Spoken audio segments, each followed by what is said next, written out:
for being with us. A quick recap of what happened this week. It's basically been all about the World Cup. The USA escaped the group of death. Congratulations. However, England have been knocked out, so this stupid tournament is now dead to me. Dead. The games have been absolutely amazing all week, although one incident in particular caught everyone's attention. It was the chomp seen around the world. Uruguay's Luis Suarez, one of the top players in the world, appears to take a bite out of an Italian defender's shoulder. Did he or didn't he? Oh, he did. Oh, he did. He bit that human being. And in his defence, that is one delicious piece of prime Italian steak he's tucking into right there. Incredibly, this is actually the third time that Suarez has done this. If he bites 7 more people, he gets a free person. But Suarez, relax, Suarez did not leave the World Cup without also scoring the excuse of the tournament. Suarez insists he didn't bite Giorgio Chiellini, saying, "I lost my balance, making my body unstable and falling on top of my opponent." That makes complete sense. It's just like someone claiming they ruined their diet because they tripped and fell face first into an entire cheesecake. Meanwhile, in a week of horrible news about terrorist incidents around the world, there was one unexpectedly encouraging development. You know, for months, Nigeria's army has been trying to flush out the Islamic sect of Boko Haram militants in hiding. Well, now it appears they're leaving voluntarily, at least some of them. According to the Vanguard, they're being driven out of the forest by snakes and bees. What? Snakes and bees? I never thought I'd say this, but thank goodness for that angry swarm of snakes and bees. Thank you, snakes. Thank you, bees. The only way I could love this story more would be if those bees were actually riding the snakes into battle. On my signal. Slither!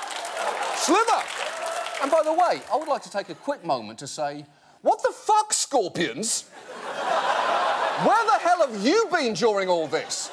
A man shopping at a Walmart in the South Hills got more than a bargain when he went to reach for some bananas. He got a pinch from a scorpion. Scorpions? What is wrong with you? Stop hiding in bananas in Pittsburgh area Walmarts, get your shit together and fight terrorism like snakes and bees. It's a hell of a sentence. And finally, Syria remains in a state of utter chaos. But this week, the White House finally issued its most significant action yet. The White House announced Thursday it's seeking $500 million from Congress to aid moderate rebels in Syria. The aid will be used to train and equip appropriately vetted elements of the moderate Syrian armed opposition.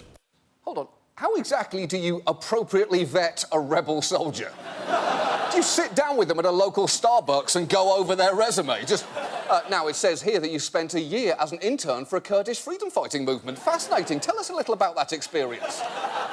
Look, there are 1,000 distinct armed units in Syria, and some of them are horrifying. So if we're going to recruit the right ones, we need to do this properly. Are you a Syrian who's interested in toppling your country's government? Are you certifiably not a terrorist? Do you promise you're not a terrorist?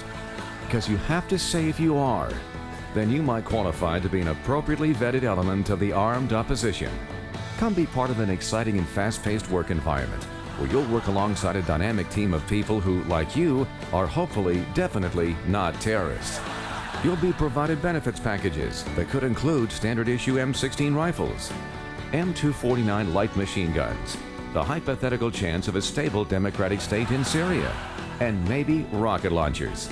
And for a limited time, this offer is also open to bees and snakes. So sign up now. Your future as an appropriately vetted element starts today. Please don't be a terrorist. Please don't be a terrorist. Please don't be a terrorist. Moving on. Tomorrow is scheduled to be the last day of the Supreme Court's current term. After that, the only 2 cases they'll be considering are pool noodle versus pool noodle and mouth versus margarita. But before they go, they've got 2 decisions left to deliver, including this one. The biggest one we're waiting on at this point is Hobby Lobby. This is the challenge to the administration's HHS contraception mandate. That's right. Hobby Lobby, America's one-stop source for glitter and googly eyes, could soon also be America's leading source of landmark binding legal precedents. Hobby Lobby's owners say that Obamacare's contraception mandate conflicts with their Christian faith, which means the whole case boils down to one fundamental question. Can a business, a for-profit corporation, claim it has freedom of religion? Do for-profit corporations have religious rights? Do corporations have religious liberties, or do just individuals? Are corporations a person able to exercise religious rights? No, they're not. OK, are we done? Are we done here? Are we done? I feel like apparently we're not done. Because thanks to the Citizens United ruling in which corporations were deemed to have the same free speech rights as people, it is now a possibility they may get religious rights as well. And if they do, it's going to be pretty easy to guess which religions they'll choose. Einstein Brothers? Obviously Jewish, although they do sell bacon and are open on Saturday, so let's say more culturally Jewish than observant. Meanwhile, Ben & Jerry's clearly Buddhist, although not too Buddhist, or they'd be selling you pints of cookies and nothingness. And Taco Bell, I'm presuming, is Hindu, because you know there's no fucking beef in those things. So, but in the case of Hobby Lobby, the company's founders are the devoutly Christian Green family. And to be fair, their faith has led them to do some genuinely admirable things. We believe that the principles that are taught scripturally are what we should operate our lives by, and so it naturally flows over into the business. The company pays full-time entry-level employees 90% above minimum wage and devotes a very large portion of its profits to a broad array of charities. Well, that's fantastic. Although I wouldn't get on too high a horse about the moral high ground of your company, given that a solid chunk of your customer base are Etsy sellers buying yarn to make handmade cock and ball cozies and teenagers purchasing top-quality glue for huffing. Oh, really, Bobby? You're into model aeroplanes, are you? Build one for me right now! You can't, can you, boy? You're killing your mother! You're killing her, Bobby! But here's the thing. While Hobby Lobby's owners are seemingly sincere in their beliefs, their sincerity isn't really the point, just as it isn't the point with the other company which is also part of this decision. Conestoga Wood, a company that makes parts for kitchen cabinets, is owned by a Pennsylvania-based Hahn family. They are Mennonites. That's right. In addition to Hobby Lobby, the government is also being sued by Mennonites, or as I believe they're called, the Diet Amish. The Mennonites they're cabinet-making pacifists who argue that they don't want to pay for something that could take a human life. But under that logic, that is why I, personally, refuse to pay for Mennonite cabinets, because Jason Bourne could conceivably beat someone to death with one of those things. What these companies are arguing is that the sincerity of their beliefs should allow them a line-item veto over federal law. But government is not an a la carte system where you can pick and choose based on your beliefs. Taxation is more of an all-you-can-eat salad bar. You don't get to show up and go, look, I know it costs $10.99, but I'm only paying $7.50 because I have a moral objection to beets. Because of course you do, they're an abomination of a root vegetable. Their bland flavour and slimy texture is an affront unto the Lord. And if you can persuade enough people of that, then you can have a referendum to remove beets from the salad bar in the future. But until such time, you're paying for those fucking beets. Because everyone has their own version of beets. I don't want my tax dollars paying for abortions. I don't want my tax dollars going in support of this Israeli policy. I don't want my tax dollars spent to support this mosque. I don't want my tax money being used to buy illegal drugs. A shrimp running on a treadmill. Not sure it's the best use of my tax dollars right now. I'm sure Pam in Kansas doesn't want her tax dollar spent on some of the things that they're spending, especially Mexican prostitutes. Whoa. Look, OK. Look, I can see your point on the prostitution, but those fat shrimp need help. You think they like being called Jumbo? They're crying inside. If you really want to be treated like a person, corporations, then guess what? Paying for things you don't like is what it feels like to be one. In fact, if corporations want to be people, they should have to take the rough with the smooth. For a start, companies should only get to have the average lifespan of a person, 79 years, 75 if they're based in Mississippi. And female companies, you only get to make 83 cents on the dollar. Sorry, Wendy, I guess it's just that Burger King must have worked harder. And that's just the big stuff. There's also the little annoyances of being human. So, Mr. Peanut, I hope you enjoy attending your friend's shitty improv shows. And Starbucks, get ready to have your name spelled Starburst on your coffee cup. And for GM, who've admitted some responsibility for the deaths of a minimum of 13 people, I've got some bad news for you. People who do that generally don't get off with a fucking fine. And now, this. And now, politicians literally misusing the word literally. The arrogance here is literally breathtaking. Why should any of us attack children? Literally take food out of the mouths of children. And literally had to bludgeon and pummel them into doing, not physically. Literally went ballistic. Literally howling. Literally strangling. Literally hanging high and very dry. Literally, thank you. And finally tonight, it was the Gay Pride Parade today in New York, which capped a month. Which capped a great month of significant advances for marriage equality in America. The White House is granting new benefits to same-sex couples, including those who live in states where gay marriage is against the law. To date, 19 states in the District of Columbia have legalized marriage equality, and the momentum continues. That's right. We are nearly halfway to full nationwide marriage equality, which means it's about to become a question of which state is going to be last. Who could it possibly be, Mississippi? We don't know. We don't know Mississippi. It could be anyone Mississippi. Now, I know it's a little premature, but I do think this might be one of those moments where we're allowed to feel great about this country. Marriage equality is sweeping the nation, and America did it! Strike up the band, bring out the rock and roll George Washington, and the America. Yes! I see no reason why this feeling is ever going to end. It's fantastic! Yes! Okay. Hold on. Because unfortunately, this month has also brought less good news from other countries. There's growing controversy over the new UN General Assembly president. Uganda's Sam Kutesa has been elected to the largely ceremonial role, but thousands have signed a petition against the appointment because of Uganda's harsh laws on homosexuality. Yeah, calling Uganda's laws harsh doesn't really do them justice. That's like calling Stalin a bit of a grump, or the Triangle Shirtwaist Factory fire a whoopsie-doo, or the Titanic a disappointing vacation.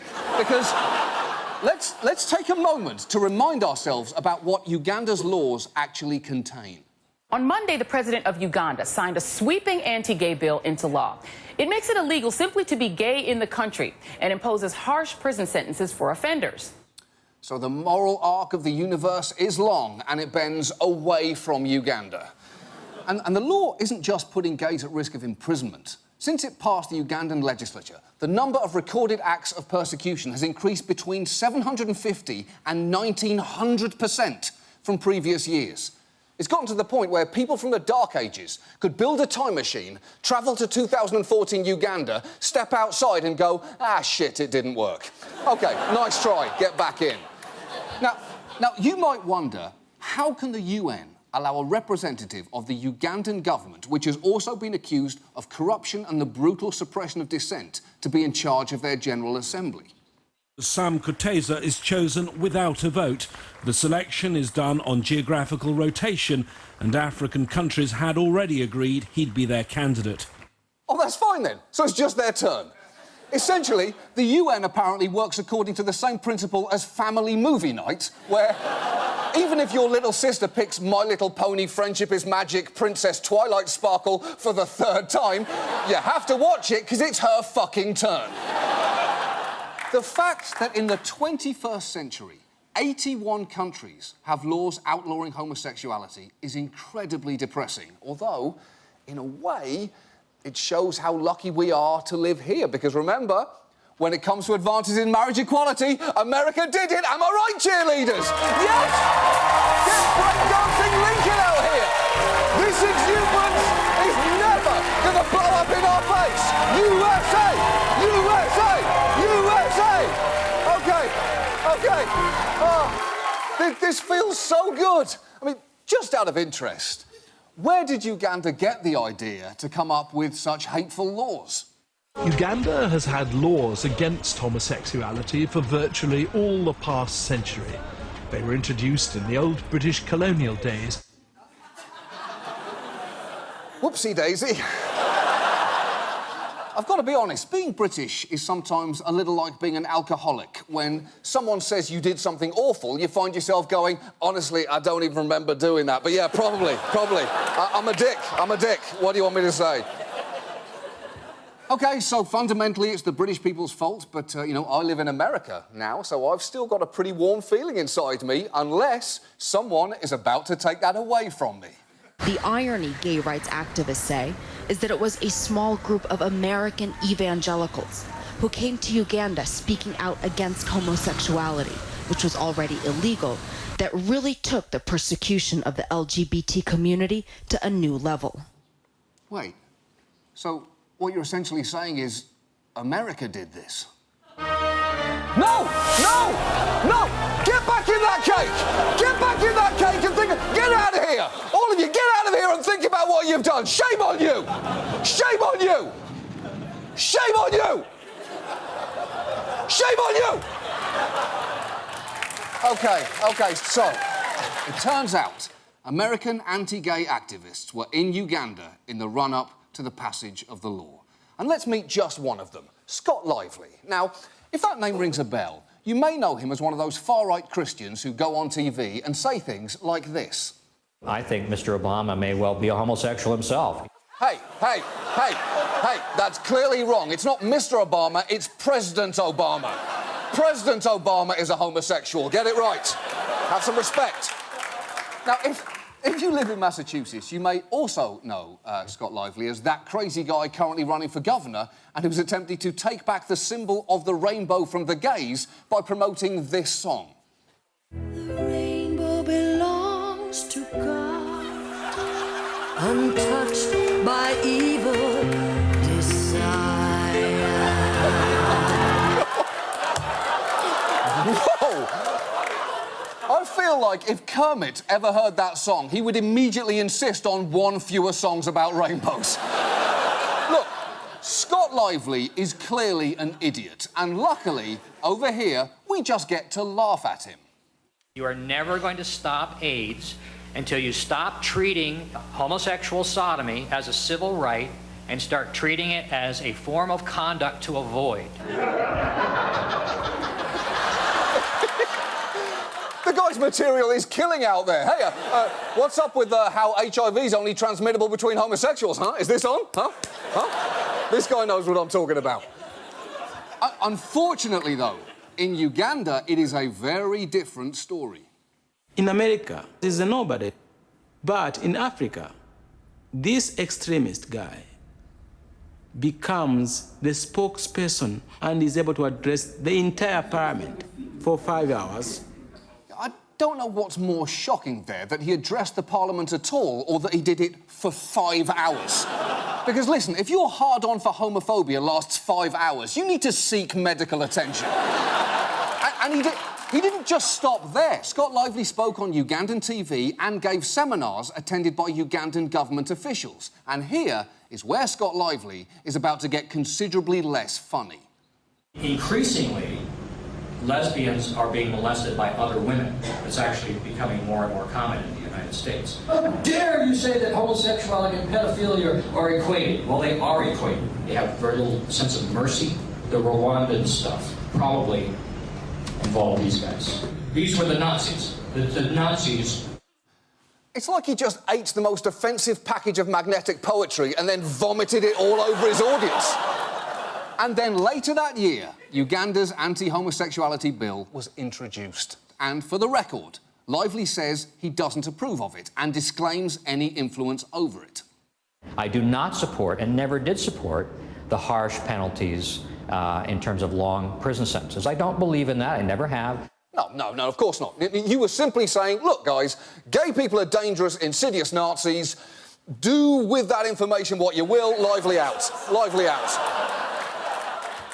Why back off now, Scott? Own it. If God hates gays as much as you think he does, he's going to be pretty pissed at you for not seeing this thing through.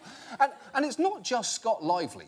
One of Uganda's most prominent anti-gay preachers is a pastor named Martin Semper. Let's listen in on one of his lovely sermons. Do you know what they are doing in the bedroom? I did research and I gathered their information. Now, they start off by touching each other's genitals and smelling each other. I've got to say, for an anti-gay pastor, that man clearly had very quick access to a lot of fetish porn. Very, very swift. Just, oh, there we go. Now, Martin Semper is not American. He has, in the past, however, received funding from the Canyon Ridge Christian Church in Las Vegas and the US government, which allocated his organisation $40,000 for abstinence education, which he presumably responsibly spent on gay porn to show during sermons. But if you want a single soundbite that sums up the depressing scale of the American cultural influence on Ugandan homophobia, it is this. In the beginning, it was Adam and Eve, not Adam and Steve. Yeah, that's not a Ugandan saying.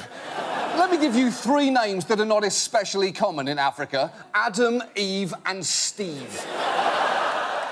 So clearly, US groups recognised the market for homophobia stateside was dwindling and so tried to sell it somewhere else, meaning that Africa isn't just where we send our losing team Super Bowl shirts, it's also where we now send our losing political philosophies. And although the US is now issuing sanctions in reaction to these laws, this is clearly a problem that Uganda is going to have to solve itself. And here, we may have one small glimmer of hope, because in researching this story, we found a clip of an interview on a Ugandan morning show with a transgender human rights activist named Pepe Julian Onzima. Pepe Julian Onzima, thank you for coming in. Thank you for Good morning. Morning to you. Why are you gay? Whoa! OK, so we're just jumping straight into it then. No warm-up question there, straight into it. And that set the tone for that activist's hour-long marathon of restraint. Don't you think gays, homosexuals, lesbians, transgenders should instead be reoriented other than receiving all this kind of recognition? Because society seems to deem them as unnatural, as people who are maybe lost. Simon, you're seated with me right now. Yes. How unnatural is that? Well, it's natural, but I'm just baffled. Baffled? Yeah, but that's the point. If you're baffled by something, you don't automatically throw it in jail. Otherwise, American prisons would be full of Keurig coffee machines. Wait, is it water first, then the cup? Do you take the lid off? Somebody put this witchcraft behind bars! It's wrong! It's morally wrong!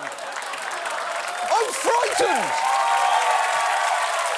But to his true credit, Pepe Onzima somehow kept his cool the whole time. Why do you recruit young boys and girls into this gay activism? There is no such thing as recruitment of young people or adults or anything like that. What is recruitment, first of all? When you ask me about recruitment, what do you mean by recruitment? I mean, trying to put them into your system, teaching them what to do, how to go about it. We do not do that. How does a human being maintain that level of composure and say, we do not do that, rather than, what the fuck is wrong with you? And it got even worse. It got even worse when they were joined by none other than Martin Semper, who turned up with a bag full of vegetables and a lot of questions. They begin to use gadgets like bananas. They use carrots. They use bananas. They use cucumbers and other metallized ones, and they put them inside themselves. These are the instruments you use. These are vegetables. Yes. I eat this on my plate. Pepe Onzima is the Gandhi of Uganda. He is Ugandhi. And I am truly honoured to say that he is actually joining us here this evening. Please welcome Pepe Julian Onzima.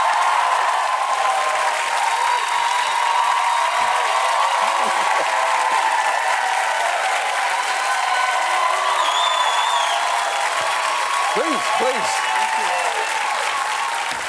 Pepe. Yes.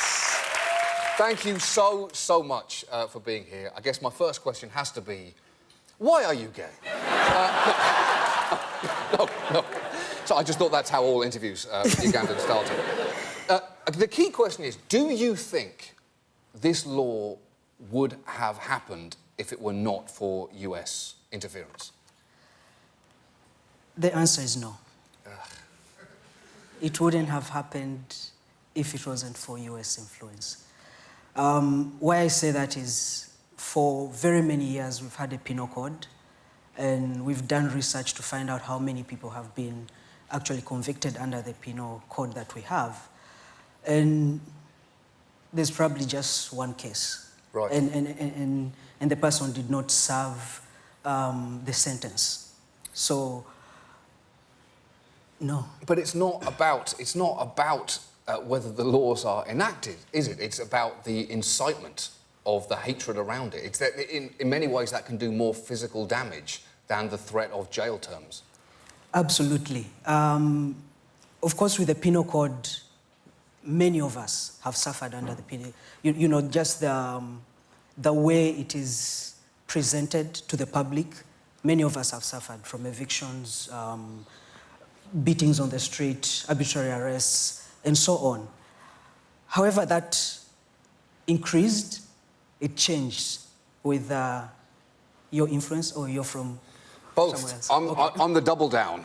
You know, I sowed that seed as a British person, and now, Yes. as someone who lives in America, I fertilised the fuck out of that seed. Yes, you did. So you're welcome and sorry on both counts. Sorry doesn't cut it.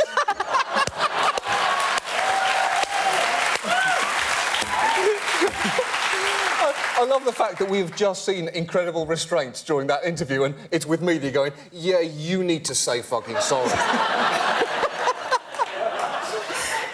So, are you safe in Uganda? I'm guessing the answer to that is not really.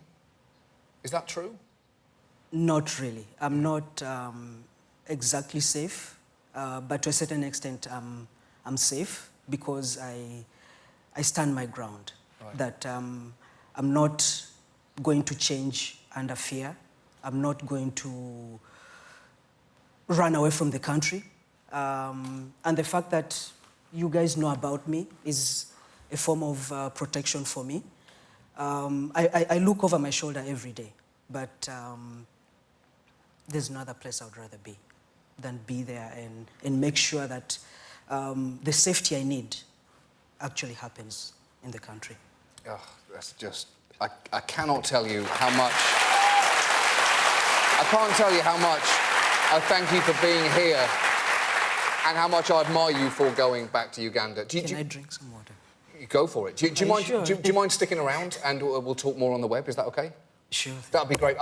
If you want to watch an extended interview of this online, please go down here. My huge thanks to Pepe, Julian Onzima. Have a great week. We're off next week. We'll be back in 2 weeks. Have a great week. Good night.